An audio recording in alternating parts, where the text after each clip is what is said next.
amis de la revue de presse, bonjour. La diplomatie béninoise continue de faire les gros titres ce vendredi. Plusieurs journaux reviennent sur les visites de travail et d'amitié effectuées par le président Romuald Wadani au Sénégal, au Mali et en Guinée-Bissau. Pour le Télégramme, cette démarche traduit la volonté du chef de l'État de consolider les liens de coopération avec les pays de la sous-région.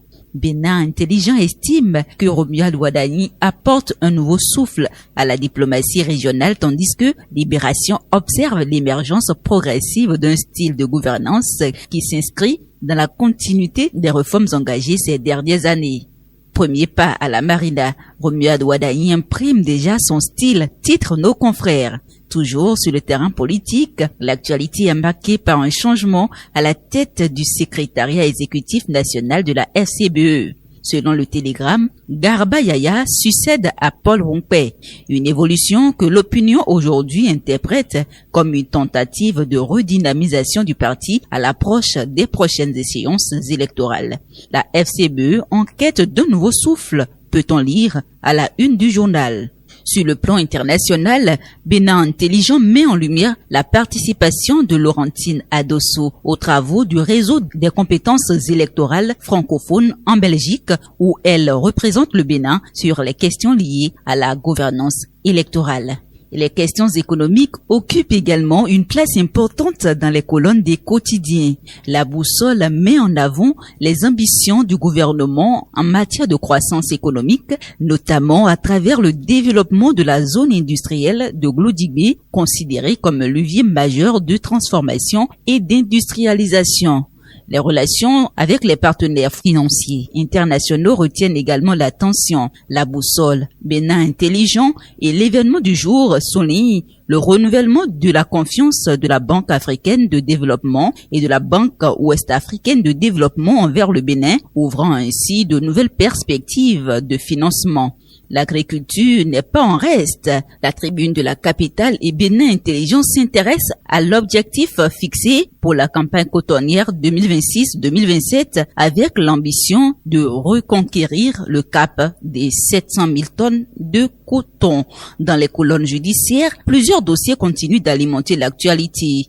Le Télégramme rapporte la confiscation au profit de l'État des biens de l'ancien député Désiré Vodonou à l'issue d'une procédure devant la Criette. Le même journal évoque également la riposte judiciaire d'un policier poursuivi dans une affaire présumée de corruption.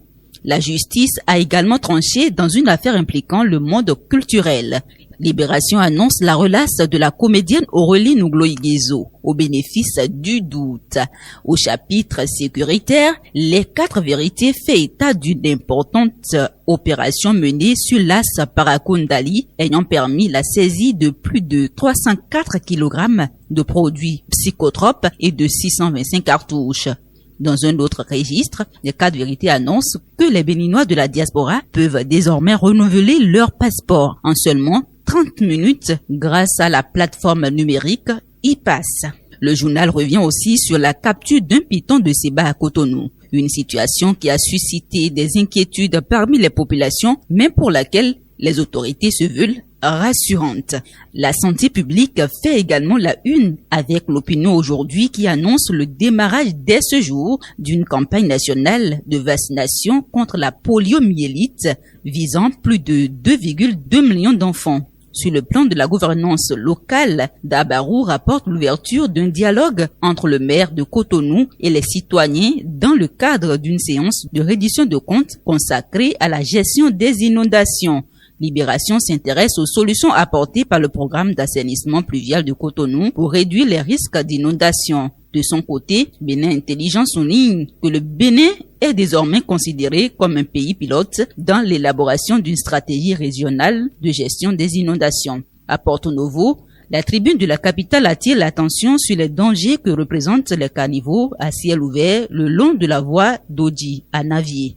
L'éducation figure parmi les sujets du jour. Dabarou annonce le démarrage dès lundi prochain de la correction des copies de l'examen du CEP 2026.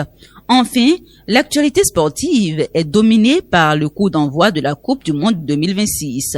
La boussole revient sur la victoire inaugurale du Mexique vainqueur 2-0 et sur les préoccupations liées aux conditions d'entrée des supporters sur le territoire américain. Libération rappelle quant à lui les dimensions inédites de cette édition historique, 48 nations en compétition, 3 pays organisateurs et un total de 104 rencontres au programme. Fin de la revue de presse. Merci de votre fidélité et à très bientôt.